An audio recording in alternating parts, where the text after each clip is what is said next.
And then, my transition was very different because for many reasons, professional and mostly personal reasons, I transitioned over 10 years. Okay? Most people don't take that long to transition. First of all, young people are not willing to do that anymore.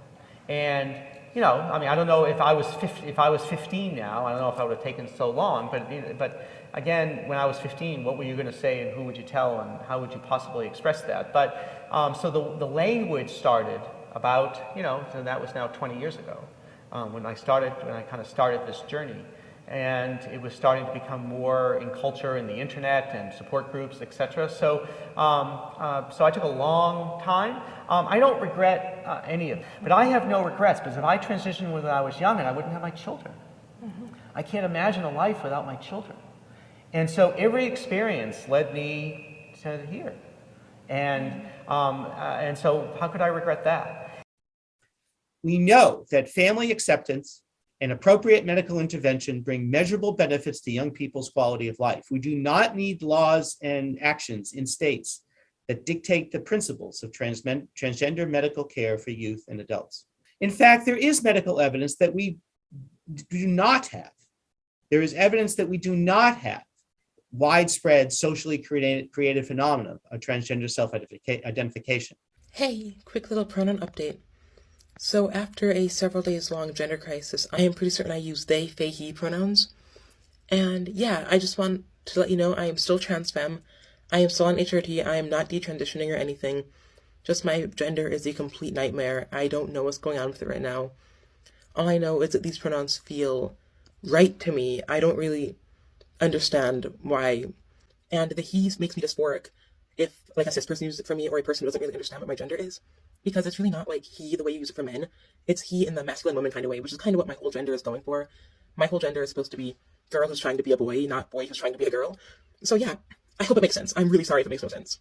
One June 2019 paper published in Translational Andrology and Neurology was entitled Demographic and Temporal Trends in Transgender Identities and Gender Confirming Surgery. And this highlighted that it is indeed true that more people living in this country are identifying as transgender or gender non-binary.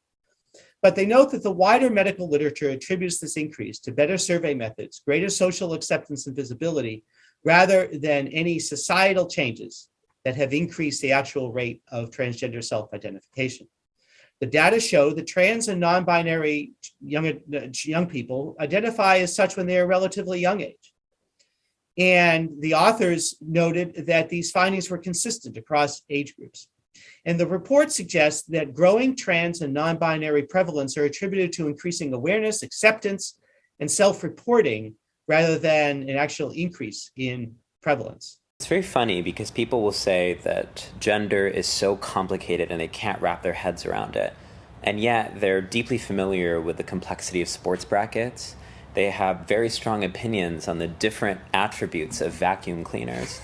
The thing is that you choose what you care about. It's never been about comprehension. It's always been about compassion. It's not actually necessary that you understand me. What's necessary is that you respect me. And what's missing right now when it comes to trans and non-binary people is that they don't respect me. So health professionals have a critical role to play. We must continue and to expand their work to address health misinformation directly with their patients. Now, this includes, but it goes beyond COVID-19. So I'd like to just talk briefly about another area of substantial misinformation that is directly impacting health equity in our nation, and that is the health equity of sexual and gender minorities. There is substantial misinformation about gender-affirming care for transgender and gender-diverse individuals. We are in this nation facing an onslaught of anti-LGBTQI+ actions at the state levels across the United States, and they are dangerous to the public health. The positive value of gender-affirming care for youth and adults is not in scientific or medical dispute. So we all need to work together to get our voices out in the front line. We need to get our voices in the public eye. And we know how effective our medical community can be talking to communities, whether it's at town halls, schools, conversations with others. And we need to use our clinicians' voice to collectively advocate for our tech companies to create a healthier, cleaner information environment. During a moment when public trust in our leaders and our information is very challenged, the healthcare worker community, the medical community does, I believe, maintain a high degree of trust, and we have to utilize that, and we have to utilize it effectively.